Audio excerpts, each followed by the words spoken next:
Le Christ est ressuscité.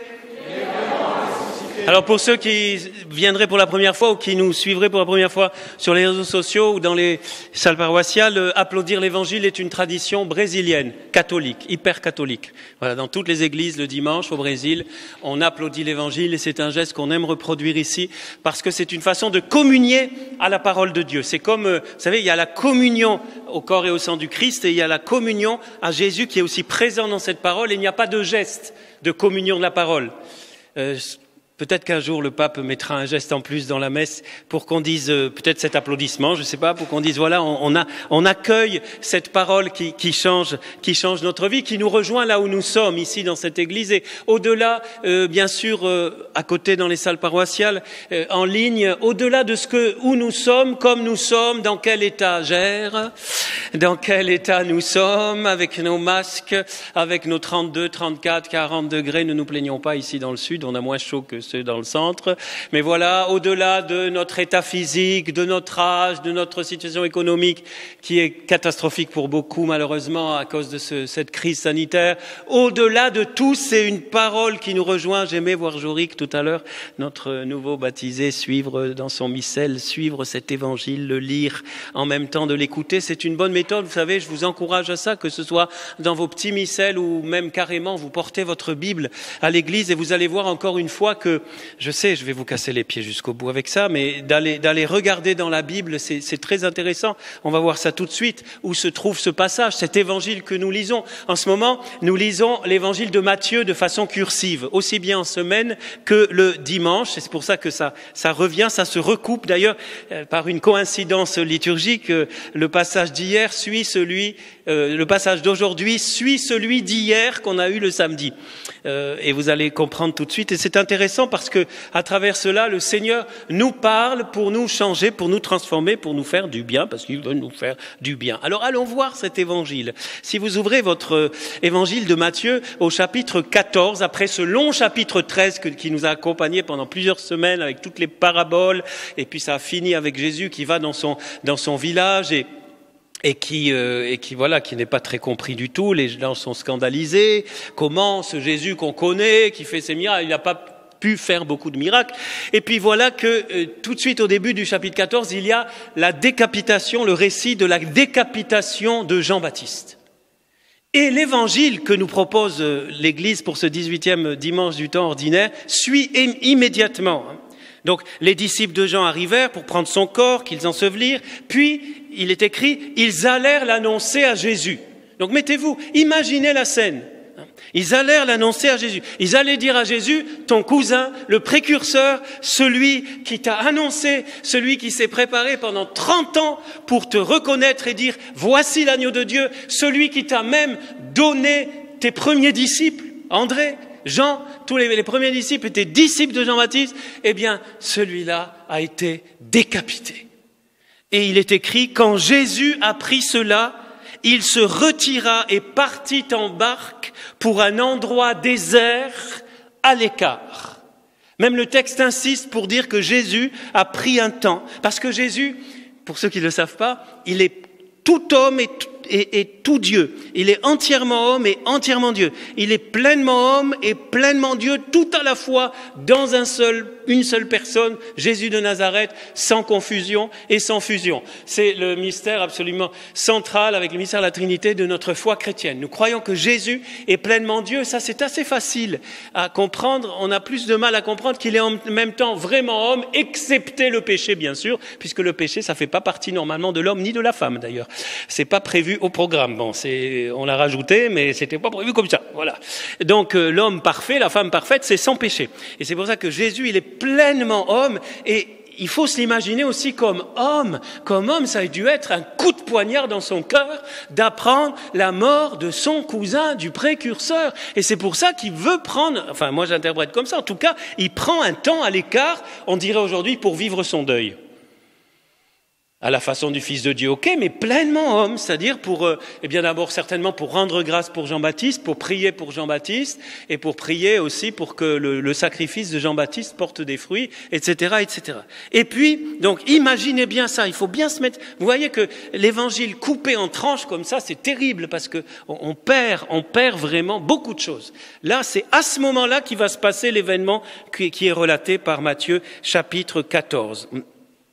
Donc, d'ailleurs, pour ceux qui voudraient développer, réfléchir un peu à le fait que Jésus est vraiment homme et qu'il a des sentiments humains, vous vous souvenez de Lazare, son ami Lazare, qui était au tombeau, qui était mort, il est marqué qu'il pleura. Il a vécu ces sentiments qu'on peut tous vivre. Mais il n'a pas le temps. Pourquoi ? Parce que les foules l'apprirent et quittant leur ville, elles le suivirent à pied. Donc Jésus débarque pour un tout petit temps. Il s'était prévu peut-être quelques heures pour faire son deuil. Peut-être que, comme il est le Fils de Dieu, peut-être que faire son deuil, ça allait plus vite que nous, certainement. En tout cas, il avait quand même prévu quelque chose. Il débarque, il n'a pas le temps, il doit renoncer à ce temps qu'il avait prévu, il fut saisi de compassion envers cette foule, et il est marqué, et il guérit les malades. Et voyez là, on a un élément, c'est là-dessus que j'aimerais insister aujourd'hui, qui en regardant Jésus, on comprend qui nous sommes comme chrétiens. Chrétien vient de Christ. Hier, Zoric a été baptisé dans la mort et dans la résurrection du Christ. Par le baptême, on est appelé à être des alter Christus, des autres Christ. Bon, vous prenez pas pour Jésus, c'est pas ça. Mais le Christ qui habite en nous, notre modèle, c'est ni, je vais peut-être vous choquer, mais notre modèle, c'est ni un saint, ni une personne, ni un prédicateur, ni notre modèle, notre unique modèle, c'est Jésus. Jésus. Et donc ce qu'on voit en lui, c'est pour nous. Et qu'est-ce qu'on voit en lui à ce moment-là ? On voit un homme qui a appris le décès tragique de son cousin, et on voit un Dieu en même temps, on voit un homme qui est Dieu, et qui est pris par la passion du royaume, qui est venu pour annoncer, expliquer le royaume. Vous vous souvenez, chapitre 13, toutes les paraboles sur le royaume, pour expliquer et pour manifester le royaume par des signes, des prodiges, des guérisons et même des multiplications de pain aux céréales, non, peut-être pas aux céréales, je sais pas, de pain et de bons poissons. Je sais pas si c'était un loup, une dorade, ou de pain et de poissons, par des multiplications. C'est ici une des multiplications, il y en a beaucoup d'autres, il en a fait plusieurs dans sa vie. Donc vous voyez, quand il voit cette foule, c'est comme si il pensait, il nous disait, le royaume de Dieu n'attend pas. Là, il y a des âmes qui ont soif. Et je dois m'oublier moi-même et me donner pour ces gens et leur donner à manger. Voilà. Et d'ailleurs, il va les enseigner, il va leur donner à manger la parole de Dieu. L'évangile de Marc, qui est un parallèle, nous dit qu'il les enseigna longuement. Chez Matthieu, on le suppose, puisqu'il est marqué que arrive le soir, et alors qu'est-ce qui se passe ? Vous avez entendu, les disciples, ils disent, écoute Jésus, ils n'ont rien à manger, et qu'ils aillent dans les villages, s'acheter, dans les petits commerces du coin, s'acheter de quoi manger, renvoie-les. Et Jésus, vous vous souvenez de cette fameuse phrase, Père Robert hier l'a mentionné, donnez-leur vous-même à manger. Mettez-vous à la place. 5000 hommes sans compter les femmes et les enfants. Et il y en avait des femmes et surtout des enfants. Donc là, il faut multiplier par, 4, 5, 6 en moyenne. Hein. Une famille de l'époque, c'était pas un enfant unique en général, la moyenne. Voilà. Et bien, sans compter les femmes et les enfants, ça faisait une foule immense, 5 pains, 2 poissons. Donnez-leur vous-même à manger. Là encore, nous avons Jésus qui pense aux choses très concrètes. Il va les enseigner sur le royaume, mais c'est pas il plane pas dans les nuages, il pense aux gens, ils ont faim, il va leur donner à manger. Mais il va vouloir associer ses apôtres, c'est-à-dire nous, ses disciples, pour nous dire, maintenant, à vous. Je suis là, mais à vous de leur donner à manger. Et de leur donner à manger comme des disciples, c'est-à-dire avec moi. C'est-à-dire en me laissant intervenir. Vous faites le travail, voilà, vous faites une bonne partie du travail, mais moi je suis avec vous et je vais multiplier. Et là, vous savez, à la fois sur ces deux parties de l'évangile, la mort de Jean-Baptiste le changement de programme de Jésus, parce que pris de compassion, vraiment homme, il pleure son cousin, vraiment Dieu, il a pitié de ces gens et il les guérit, il fait des miracles, et il va jusque faire des miracles de multiplication de pain. Et dans ce deuxième partie où on le voit à la fois enseigner, donner la parole, donner le royaume et le manifester, mais le manifester dans leur vie quotidienne, parce que c'est du vrai pain, c'est du vrai poisson. C'est pas une parabole, là. On n'est plus dans les paraboles. Donc, vous voyez, Jésus qui s'intéresse, Jésus qui rejoint l'homme dans sa réalité la plus concrète. Eh bien, c'est exactement notre vocation. Nous sommes à la fois, alors nous ne sommes pas Dieu, mais nous sommes enfants de Dieu par adoption en Jésus. Je suis enfant de... Toute la nuit, j'ai chanté « Je suis enfant de Dieu », moi. C'est le chant d'hier. Hein. Je suis esclave de la peur toute la nuit, toutes les heures, je me réveillais cette nuit. Je suis enfant. On est enfant de Dieu. On est fils du royaume. On est concitoyen des saints. On est même, dit saint Paul, de la famille de Dieu. Par adoption. Bien sûr, par adoption. On reste des pauvres, des pécheurs, des mortels, mais notre âme est immortelle et même le corps va ressusciter un jour. Donc, et c'est le titre un peu de mon message ce matin, on est dans ce monde, mais pas de ce monde. Et vous voyez, c'est exactement ça que nous montre cette page évangélique. Et c'est pas facile pour nous. C'est une tension. C'est une tension, c'est même un combat. Ça ne peut pas se faire sans heurts. Il y a comme un déchirement. Il y a comme une certaine crucifixion. Car on est à la fois dans ce monde, mais passants et pèlerins. On est à la fois bien en impastati, on dit en italien. On est dans la patte de ce monde, on est solidaire des autres, on n'est pas meilleur que les non-chrétiens. C'est pas parce qu'on est baptisé qu'on est meilleur, mais on porte en nous un trésor dans des vases d'argile, on porte un royaume que les gens attendent. Ceux qui le connaissent pas, ils attendent sans le savoir. Ils ont faim. Et donc, on a une responsabilité. Donnez-leur vous-même à manger. Et vous voyez, on est en permanence, tous les jours, quelque part, à plusieurs moments de la journée, on se retrouve comme ça entre deux citoyennetés, hein, d'une certaine façon, mais notre vraie citoyenneté, notre cité se trouve dans les cieux. Hein. On est vraiment citoyens du ciel, mais bien les pieds sur terre, donc quand même dans ce monde. Deux passages, je vais vous lire un vieil écrit, le plus vieil écrit chrétien pratiquement qu'on a après la Bible, la lettre à Diognète. À la fin, je vous citerai ça parce que vraiment, ça dit bien cela. Et cette tension, on a le choix, les amis, ou on l'accepte ou on l'accepte pas. Et si on l'accepte pas, on vit comme des chrétiens tièdes. C'est terrible, c'est épouvantable. Oh, le chrétien tiède. Seigneur, garde-nous de la tiédeur. Je dis pas qu'il vaut mieux être froid, hein, mais Apocalypse 3, chapitre verset 16, je crois, tu n'es ni chaud ni froid, tu es tiède, je te vomis de ma bouche. Voilà. Seigneur, des faibles, pauvres, mais pas tièdes, décidés, qui chutent, mais qui se relèvent. Voyez, et c'est une question de décision. Donnez-leur vous-même à manger. Ah, Jésus, je sais pas. Mais Jésus, écoute, toi, tu peux, ou alors non. Non, ils ont tout de suite obéi. Ils n'ont pas trop compris. Si c'est le Saint-Esprit qui appelle, vous me donnez son numéro de téléphone. À chaque fois qu'il y a un portable qui sonne dans une assemblée, moi, je cherche le numéro de téléphone du Saint-Esprit. Ça fait 44 ans que je cherche, si vous me le trouvez. Ça m'intéresse beaucoup, beaucoup. Bon, voilà. Mais je crois pas que je trouverai, d'ailleurs. Voilà. Donc, vous voyez, Jésus, il veut nous impliquer dans cette diffusion du royaume, dans les réalités humaines.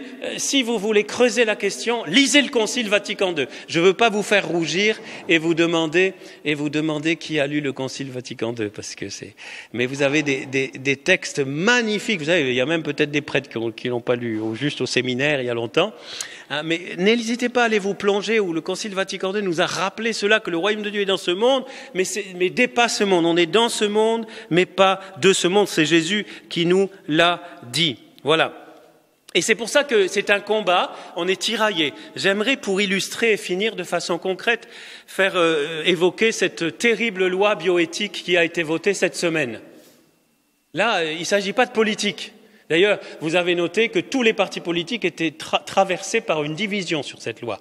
Il n'y a pas un parti qui a voté en bloc pour la loi. Toutes les partis ont été divisés. Bien sûr, parce que ça a été terrible.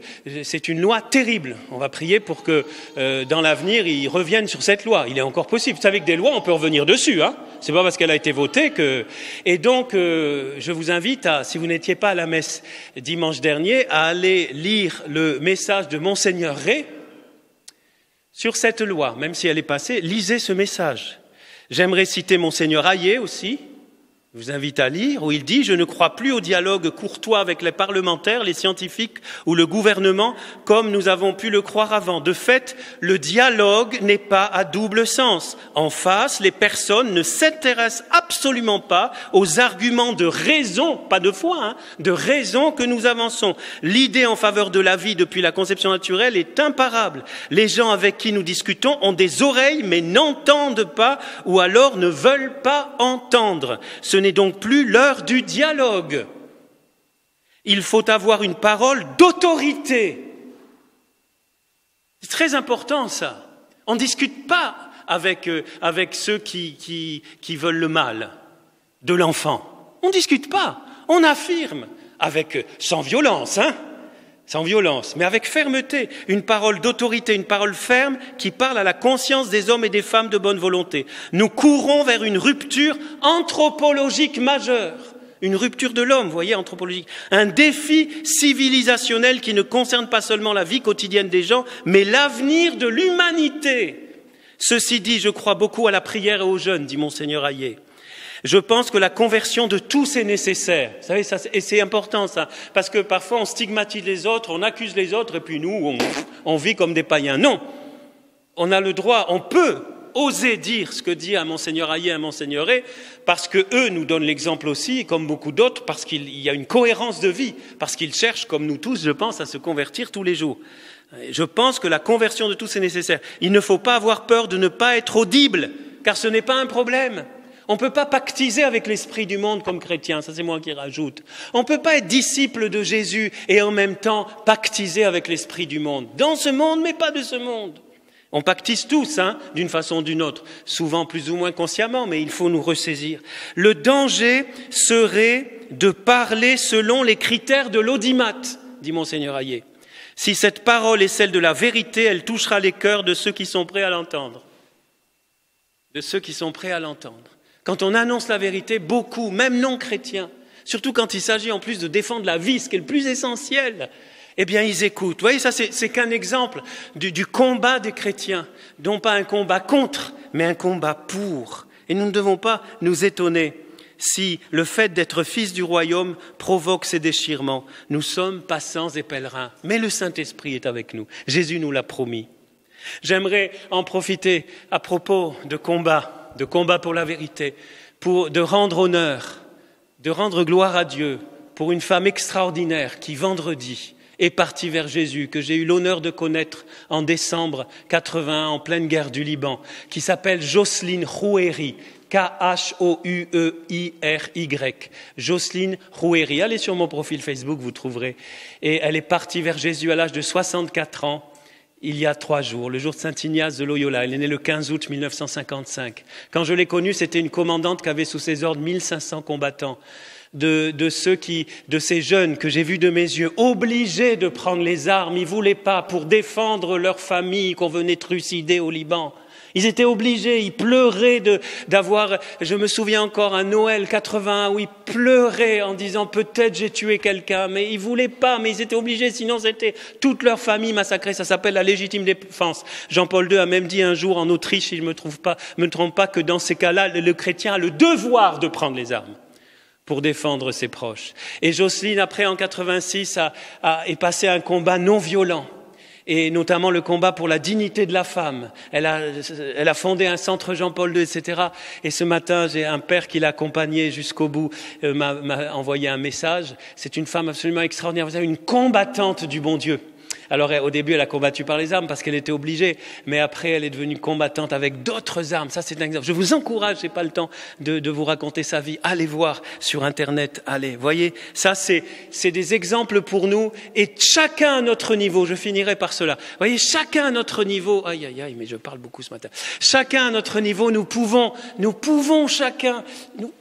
combattre avec là où nous sommes. Nous pouvons faire avancer le royaume. Nous pouvons laisser Jésus multiplier les 5 pains et les 2 poissons, comme le disait hier le père Robert Vrona à l'occasion du baptême de Jorik. Nous pouvons, si nous donnons nos 5 pains, nos 2 poissons à chaque offertoire, rappelez-vous de cela, chaque offertoire, l'offertoire de la messe, c'est un moment extraordinaire. Il est souvent passé un peu rapidement, où on offre notre vie, on offre nos petits talents, on offre ce qu'on a, et on dit Seigneur, multiplie, le Saint-Esprit descend sur le pain, le vin, et descend sur nous, et il va multiplier. Et vous savez, sans rêver peut-être de grandes choses, c'est dans les petites choses de tous les jours que le royaume avance. Imaginez que tous les baptisés fassent ça. Waouh! Le monde y change en une semaine maximum. Une semaine maximum. Impressionnant. Demandons au Seigneur qu'il nous réveille encore tous, chaque jour. Le dimanche, c'est ça pour ça particulièrement, mais voilà. Et pas chacun de son côté. Vous savez, comme me disait, je sais pas, une dame un jour, oui, mon père, comme Jésus a dit, chacun pour soi et Dieu pour tous. Madame, la référence, s'il vous plaît, je n'ai pas trouvé dans la Bible, moi. Il y a des gens comme ça qui vous citent une Bible, on ne sait pas ce quelle Bible c'est. Chacun pour soi et Dieu pour tous. Non, pas chacun pour soi. Chacun, oui, ça dépend de chacun, mais ensemble, et c'est la beauté de l'Église. Chacun à son poste, mais tous ensemble. Alors j'aimerais finir par une citation qui résume bien cela, de ce « dans le monde, mais pas du monde ». C'est cette fameuse lettre à Diognète. J'ai dû en 9 ans qu'on est ici, j'ai dû vous la citer une fois, je vous cite juste une petite partie, allez la trouver sur Internet, c'est le plus ancien écrit chrétien après la Bible, pratiquement, que nous ayons. Les chrétiens, puis c'est beau de citer ça au lendemain d'un baptême, pour Jorik et pour nous tous qui sommes baptisés. Les chrétiens ne se distinguent des autres hommes ni par le pays, ni par le langage, ni par les coutumes. Car ils n'habitent pas de ville qui leur soit propre. Ils n'emploient pas quelque dialecte extraordinaire. Leur genre de vie n'a rien de singulier. Leur doctrine n'a pas été découverte par l'imagination ou par les rêveries d'esprits inquiets. Ils ne se font pas, comme tant d'autres, les champions d'une doctrine d'origine humaine. Ils habitent les cités grecques et les cités barbares, suivant le destin de chacun. Ils se conforment aux usages locaux pour les vêtements, la nourriture et le reste de l'existence, tout en manifestant les lois extraordinaires et vraiment paradoxales de leur manière de vivre. Ils résident chacun dans sa propre patrie, mais comme des étrangers domiciliés. Chers étrangers domiciliés. Ils s'acquittent de tous leurs devoirs de citoyens et supportent toutes les charges comme des étrangers. Toute terre étrangère leur est une patrie, et toute patrie leur est une terre étrangère. Ils se marient comme tout le monde, ils ont des enfants, mais ils n'abandonnent pas leur nouveau-né. Ils prennent place à une table commune, mais qui n'est pas une table ordinaire. Ils sont dans la chair, mais ils ne vivent pas selon la chair. Ils passent leur vie sur la terre, mais ils sont citoyens du ciel. Ils obéissent aux lois établies et leur manière de vivre est plus parfaite que les lois. Ils aiment tout le monde et tout le monde les persécute. On ne les connaît pas, mais on les condamne. On les tue et c'est ainsi qu'ils trouvent la vie. Ils sont pauvres et font beaucoup de riches. Ils manquent de tout et ils ont tout en abondance. On les méprise et dans ce mépris, ils trouvent leur gloire. On les calomnie et ils y trouvent leur justification. On les insulte et ils bénissent. On les outrage et ils honorent. Alors qu'ils font le bien, on les punit comme des malfaiteurs. Tandis qu'on les châtie, ils se réjouissent comme s'ils naissaient à la vie. Au nom du Père et du Fils et du Saint-Esprit. Amen.